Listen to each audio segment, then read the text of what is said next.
Yeah, what's up, folks? Hey, that's King's Dead, at least the instrumental version. Let me just jump right into it. Let's just jump right into it. Perusing BuzzFeed, as you all probably know, this is the 50th anniversary of Dr. King's passing, and who better than Al Sharpton to write an op-ed piece and of all places but BuzzFeed. Yes, he decided that he was going to post something on BuzzFeed. He says the White House is reversing Martin Luther King Jr.'s legacy. So let's just dive into some of the things he says. He starts off by saying, less than a week ago, I gave a eulogy for Stephon Clark, a young unarmed black man who was shot and killed by the police in California.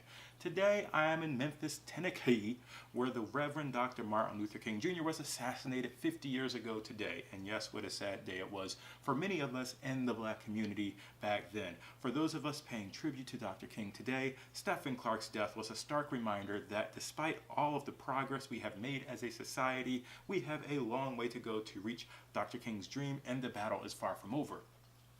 What?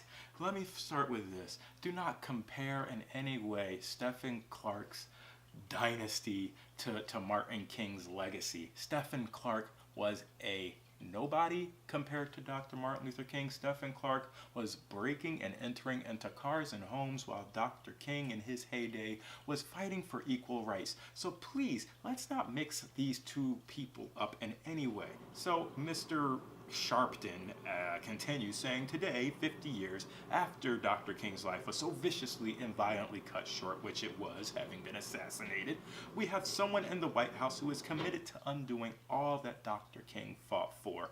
And you know what? Every single person in the White House since Dr. King has passed has done little to nothing to really help black people in the community. Sure, there has been affirmative action. Sure, there's been a lot of things, but the onus should never fall on one person in the White House. It should never fall on the people that represent us in the Senate and the House of Representatives, because look, they have interests of a variety of different people. We are not this exempt group of people that deserve all the attention. Yes, we went through slavery. Yes, Jim Crow laws. Yes, segregation. And I will argue those points to death for people that think that we don't deserve the benefit of the doubt on a lot of these things.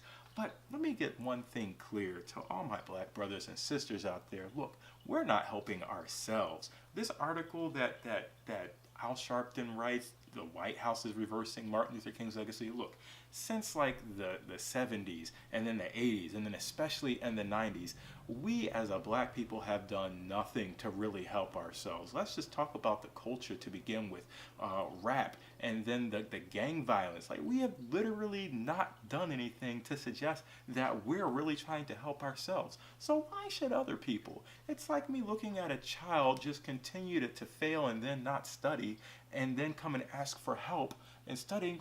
What? No, absolutely not. So when people look at us and say, oh, we still need affirmative action, cops are killing our black men and da da da da da.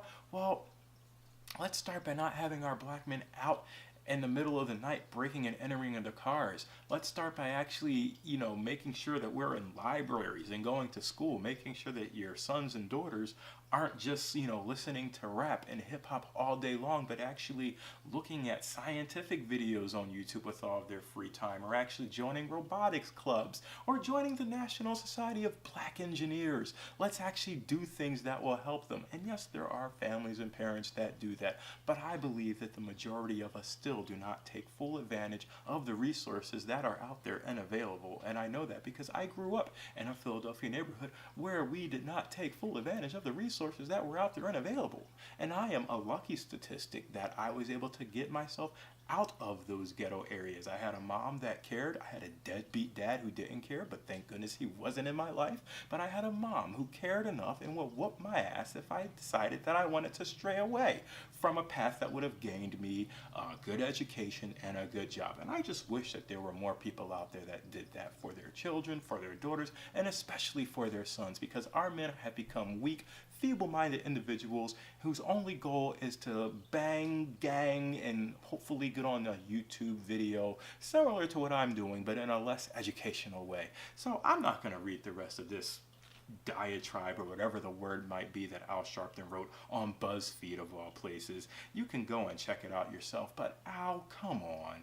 Come on, stop looking for ways to attack the White House. And let's just get a mirror and start looking at ourselves. And let's really start to do some things where we can start to lift ourselves up and stop blaming it on other people. Just look at your neighborhoods and look at how, despite everything that we have, we are still mulling around in the same areas. Yes, there will be segregation. Yes, people will hate us because of our skin color. Yes, we need to get over it all. We need to rise above the hate, like my man John Cena said. Rise above the hate and get to business.